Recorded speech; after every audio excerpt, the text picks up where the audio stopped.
So, hello everybody. I hope you guys are doing absolutely amazing. It is a beautiful, actually pretty nice, mid-morning, probably almost afternoon. Very overcast day here in Central Florida. We were just frozen, not too bad, light frosty the other night, and we've warmed up pretty nice. And you guys already know what this is right here.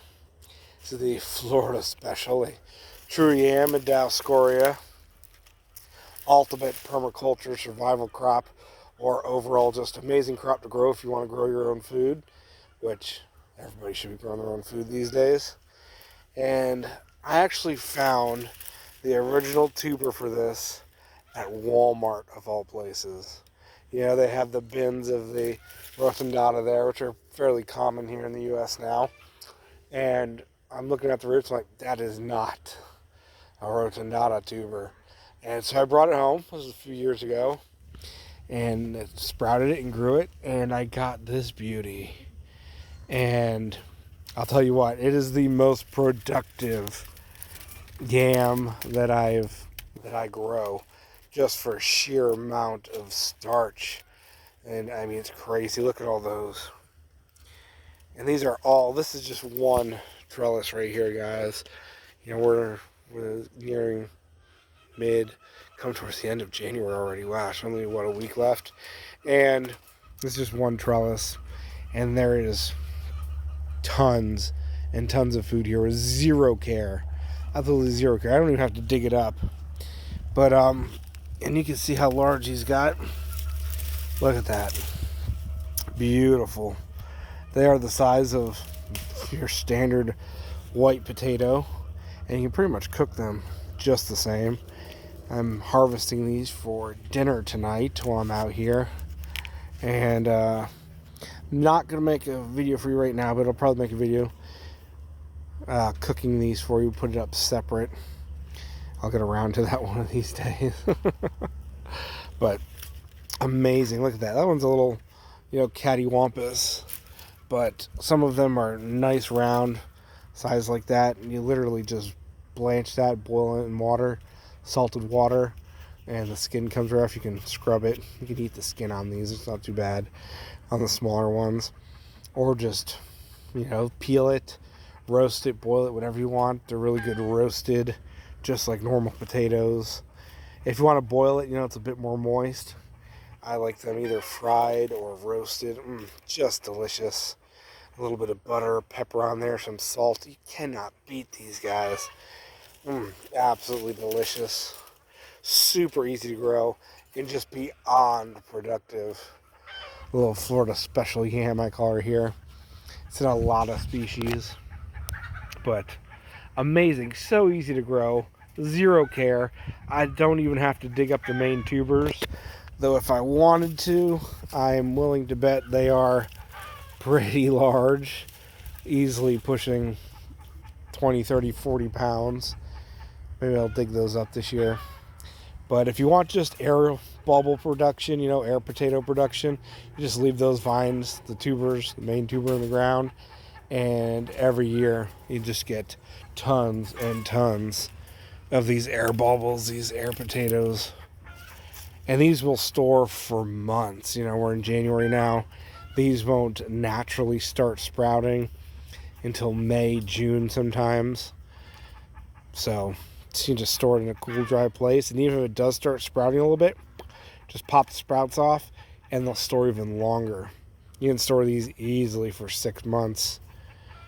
No problem. They taste delicious. I mean, super nutritious, And what else could you ask for?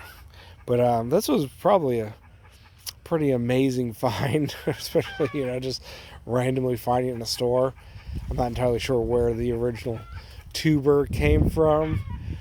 Some farm somewhere. Who knows? They import a lot of them, but there's some pretty large production in South Florida now of yams. So, especially if you go to smaller meat markets or produce markets, you can find a lot of USA produced Dioscorea these days. So who knows originally where this plant originated. I'm pretty sure it was a selected variety and not just some random accident, because it is so productive. I grow tons of yams, and by far, even out of the purple ubi, this one is by far magnitudes the most productive with the air bulbils and the underground tubers. Just really, really awesome crop. So short video here, guys. Grow food, grow one of the easiest, most productive crops you can grow. Super delicious, nutritious, and it's a very familiar flavor, you know, just like potatoes. So it's something that you're not going to really have to change your cooking habits or your flavor palette for, and that's the best way to go. You don't want to go from eating delicious potatoes to eating tons of dandelion greens and wild lettuce when the world blows up, right? That would suck. That would suck a whole bunch. But going from, say, potatoes to yams is not a big stretch. So, you know, you don't get that PTSD of changing your whole dinner routine and cooking style. Love you guys. Grow food,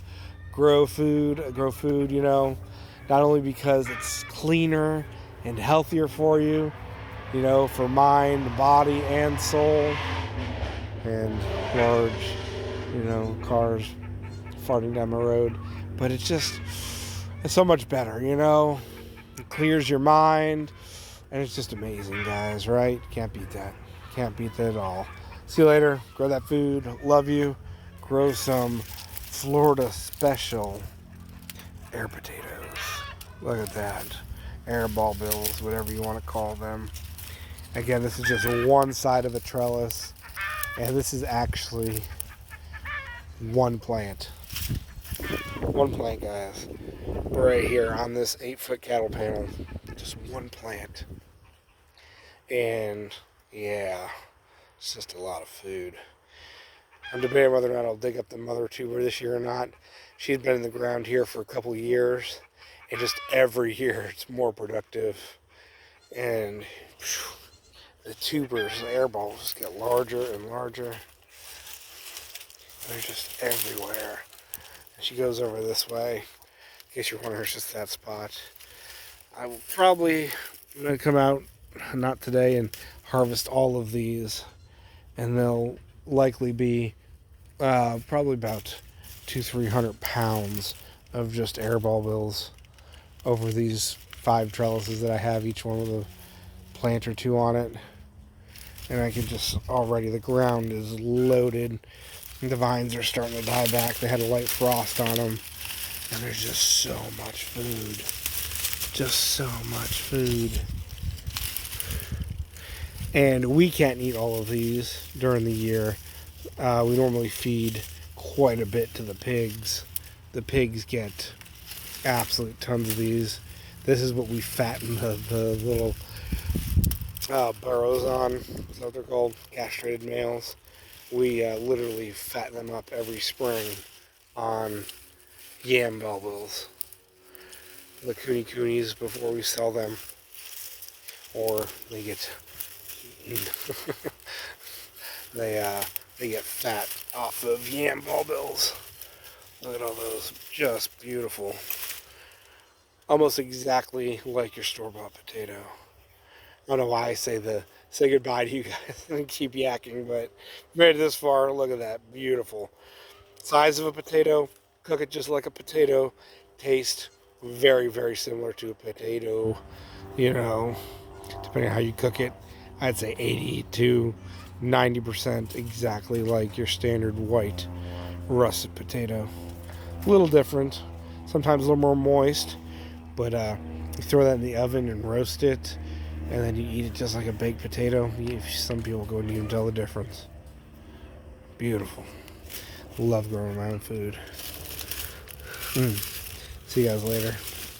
Bye for real this time.